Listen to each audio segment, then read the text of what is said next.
Shopify grows your business no matter how far or big you grow. Shopify is the global commerce platform that helps you sell at every stage of your business. Whether you're selling your fans' next favorite shirt or an exclusive piece of podcast merch, Shopify helps you sell everywhere. Shopify powers 10% of all e-commerce in the U.S. Allbirds, Rothy's, Brooklinen, and millions of other entrepreneurs of every size across 175 countries. Plus, Shopify's award-winning help is there to support your success every step of the way. Because businesses that grow, grow with Shopify. Sign up for a $1 per month trial period at shopify.com/income, all lowercase. Go to shopify.com/income now to grow your business, no matter what stage you're in.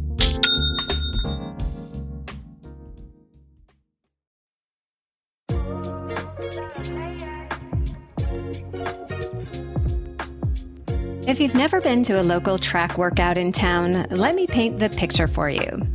A group of runners of all ages and abilities, mostly wearing very short shorts, shows up at the track and starts warming up in a variety of ways. Some jog around and then call it good. Others finish their jogs and start doing a variety of funny-looking drills, leg swings, and awkward skipping. And other people don't seem to warm up much at all and prefer chatting with their running buddies. In my town, local running hero and store owner Norm is our fearless leader.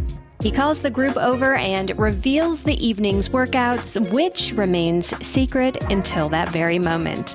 Then, like a king declaring his will on the people, he announces what always seems to be a random bunch of repeats at unknowable paces. 4 by 800 meters with 200 recovery at just faster than 3K pace, then 3 times 500 meters with 100 recovery for a total of 4,700 meters of work and 2,400 meters of rest. Got it? Yeah. Forget about the fact that no one besides elite steeplechasers have any clue what their 3K race pace is, and very few people in the US understand the metric system at all. So if you have just showed up for the first time, you're probably going to just run as fast as you can and try to do what everyone else is doing.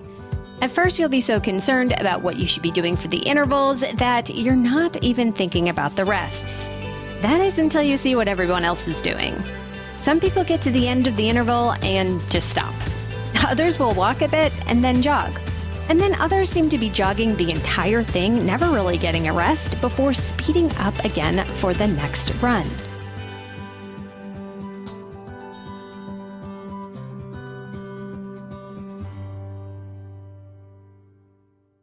So what should you do? Should you stop, walk, or jog between your intervals on speed workouts? Does it even really matter? The answer is yes. The way you rest absolutely affects the design and the effectiveness of the workout. I'll tell you how to get it right.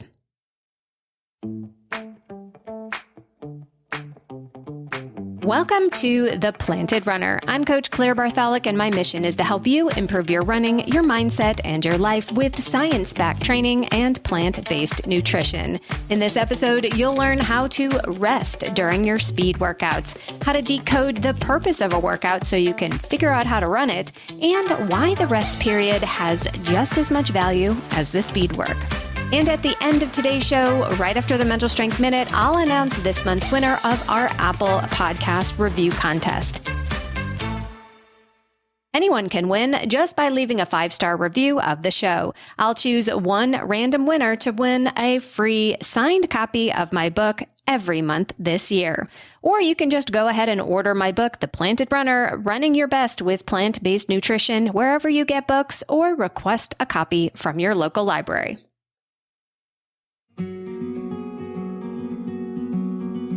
It might not seem like the way you rest in a hard workout is that complex or important, but it really can be. This is something that comes up over and over again in my coaching, so I wanted to expand on it so that you can make a better choice on your next speed session. The most important part of any running workout at any pace is to understand what you are doing and why. All running is good for you, but there truly is a method to the madness when coming up with a smart training program with workouts matched to achieve your goals. For long-distance runners, we have two primary objectives. We want to run far and we want to run fast. Your training plan should have a mix of speed building and stamina building planned at the right time to reach your goals. Your training plan should have a mix of speed building and stamina building planned at the right time to reach your goals. Your speed is how fast you can run, and your ability to run far is your endurance, but what we really want is the combination of speed and endurance, which is called stamina. If you are training for a marathon, it really doesn't matter how fast you can run 100 meters or even a mile if you lack the stamina to hang on to that speed for very long. In other words, raw speed is great, but if you can't control it or keep it going for a long time, we've got some work to do.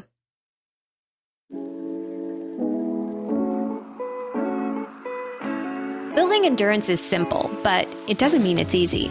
To be able to run for a long time, your lungs have to be able to take in oxygen, which travels through your bloodstream to your muscles, which it uses to process energy in the cells. The more often you run aerobically, which means with oxygen, the better and more efficiently this process works.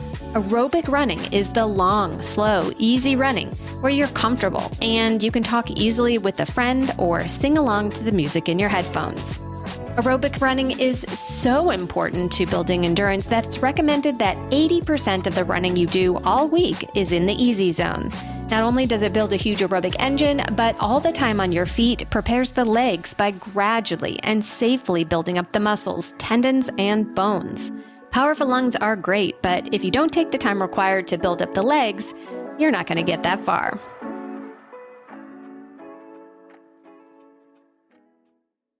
Can you run a marathon by only training with easy running? Yes, you absolutely can. And if just finishing one is your goal, keeping it easy can be a good way to get to the finish line injury-free.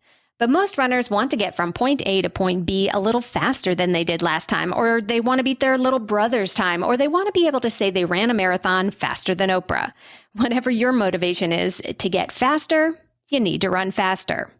We can get super technical here and talk about thresholds and lactate clearance and fartleks and hill repeats and tempos. But I think that doing that can sometimes overcomplicate things. Remember that when we speed up, we're only trying to do two things, run fast and run far fast. Some workouts are designed to develop your raw speed, while other workouts are meant to boost your stamina. And if you can figure out which goal the workout is aiming for, you can figure out how to rest.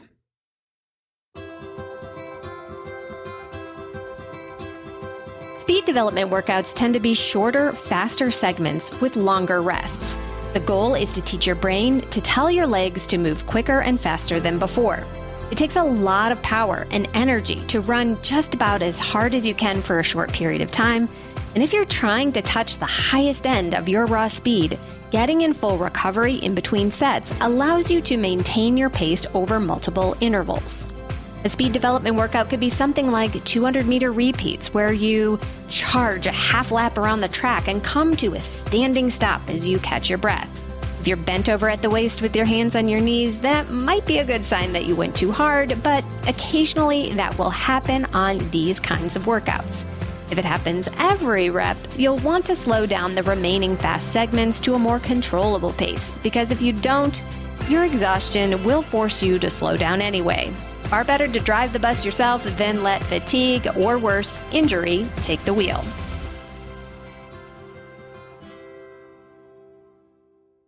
In just about any workout, we are looking for challenging but doable. So if you have started out so hard that your rests get longer and your speed sections get slower, that's a sign to pull back, and sometimes it means to start your cool down. Even splits on both the rests and the intervals is the ideal goal because it shows that you understand how to pace yourself, which is essential to racing well. Pacing is a skill that takes time to learn, so don't get too caught up worrying about perfectly even splits. In general, if the workout is designed to touch the top end of your speed at a given distance, whether it's a 200 or a set of mile repeats, we want the rests to allow enough recovery so that you can repeat the effort just as well the first time as the last time. That will usually mean stopping and walking. For workouts that are designed to build your stamina, you'll want to handle those rests much differently. I'll explore those right after this. But first, I wanted to let you know that I have a couple of spots that have opened up for the Asheville Running Retreat that I'm hosting September 13th through 17th, 2023. We'll be staying in amazing luxury cabins right on the French Broad River Greenway where we can run right out the door. We'll explore the trails for a gentle run in the woods. We'll also get strength, stretching, and mental strength classes, along with a gait analysis from the runner's mechanic, a plant-based cooking class, and more. And we'll be sure to make time to catch the sunset over the Blue Ridge Mountains with a great group of runners of all abilities. If that sounds exactly what your running needs this fall, head to theplantedrunner.com/retreat to book one of the last spots today. Before I get back to the conversation, I want to talk about a massive problem that I see with runners everywhere, and especially plant-based runners. You know that I'm the first to tell you that you can absolutely get everything you need from a plant-based diet as an endurance runner. But most runners are struggling.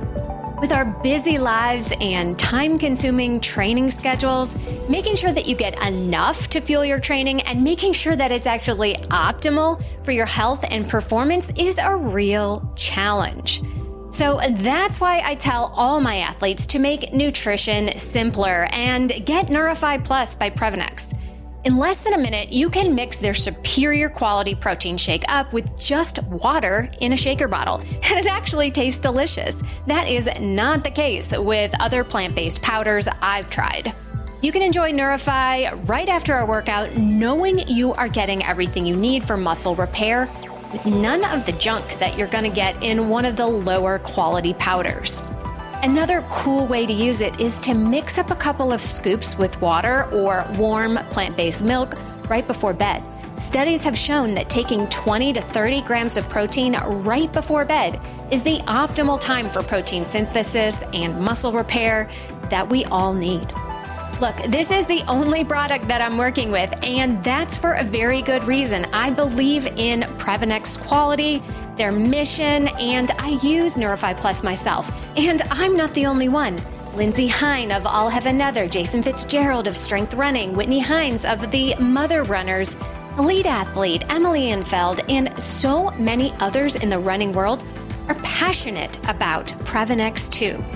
If you're ready to simplify your nutrition and optimize your fueling, you can try Neurify for 15% off the regular price with my code PR15. That's PR15 at Previnex.com.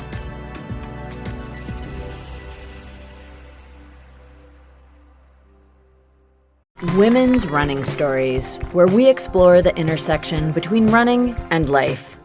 Because every woman who is committed to a running journey has a story to tell, and this is where you'll find those stories. I am host and producer Cherie Louise Turner. I'm a 53-year-old runner, and together with original music by musician and runner Cormac O'Regan, we bring these inspirational stories to life. Please join us to fuel your adventures. Greetings from Evergreen Podcasts. We're rolling out a listener survey, and we want to hear from you. The information in the survey will help us gather statistics and in turn make our shows more appealing to advertisers. I know most people don't like ads, but this is one of the only ways our shows make money and help keep their lights on. We promise it will only take a few minutes, but the impact on our podcasts will be tremendous.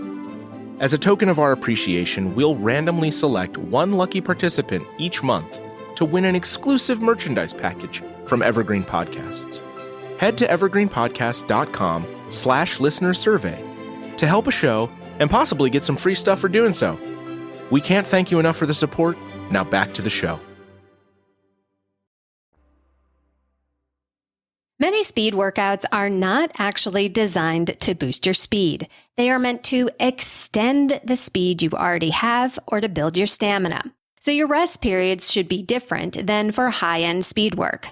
The spirit of stamina workouts will be better achieved if you jog the rests instead of stopping to walk, unless you really have to.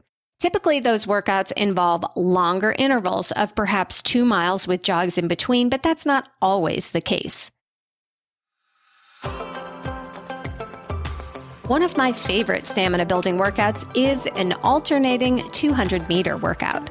Unlike the sprinting 200-meter workout, the alternating 200 switches between a fast 200 and a recovery jog 200, but it goes on for miles and miles, depending on the ability of the athlete and the race they are training for. The key to understanding how to rest here is that the fast 200s are not going to be anywhere near the pace that you could sprint at 200. It's more like your 5K race pace. So you can jog the recovery 200s at a much faster jog than you could between sprint intervals. What's great about this workout is that you can run the equivalent of a 5K race at your 5K race pace. The jogging in between keeps the effort aerobic, and you won't be wrecked for the rest of the day like you would after a really hard 5K race effort. In other words, continuous effort or jogging the rests is more important for building stamina, while full recovery or stopping and walking is more appropriate for improving your raw speed.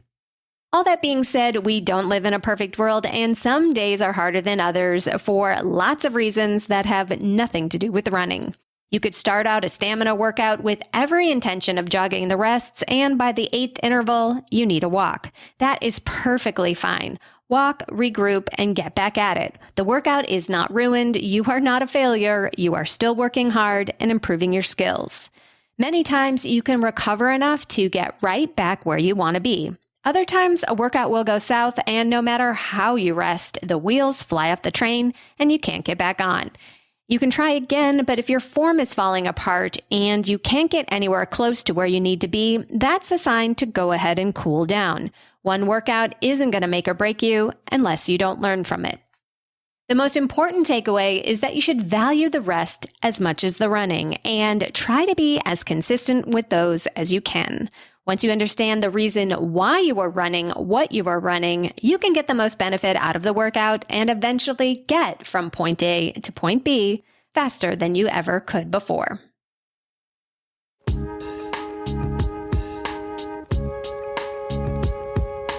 And now it's time for the Mental Strength Minute. Fortify your mind in 60 seconds or less.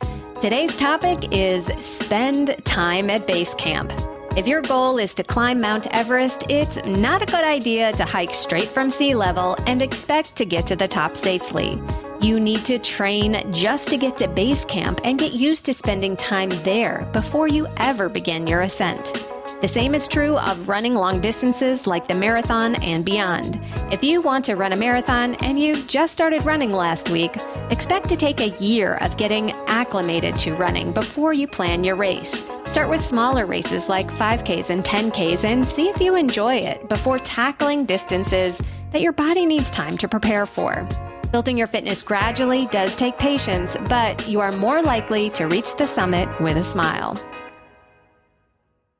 This month's winner of our Apple Podcast Review Contest is Go Joe Ma, who wrote, I love the Planted Runner podcast, 5 stars. I like Claire's diversity of guests. As a senior age group runner, I have enjoyed guests who are more like me and who provide inspiration and insights about the benefits of lifetime running, as well as debunking myths about the detrimental effects of running. Thank you, Gojo Ma. Your mission is to email me at Claire@theplantedrunner with your U.S. mailing address and your signed copy of my book, The Planted Runner, Running Your Best with Plant-Based Nutrition, will be on its way. If you'd like to enter to win your own copy, all you need to do is write a review on Apple Podcasts, and next month, the winner could be you.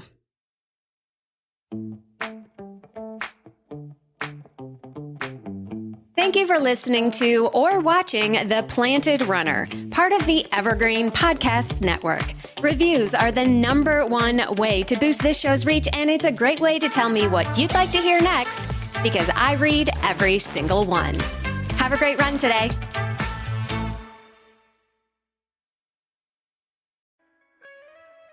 Hear Her Sports is a podcast for everyone who loves stories by and about women striving to improve and make a difference in their lives.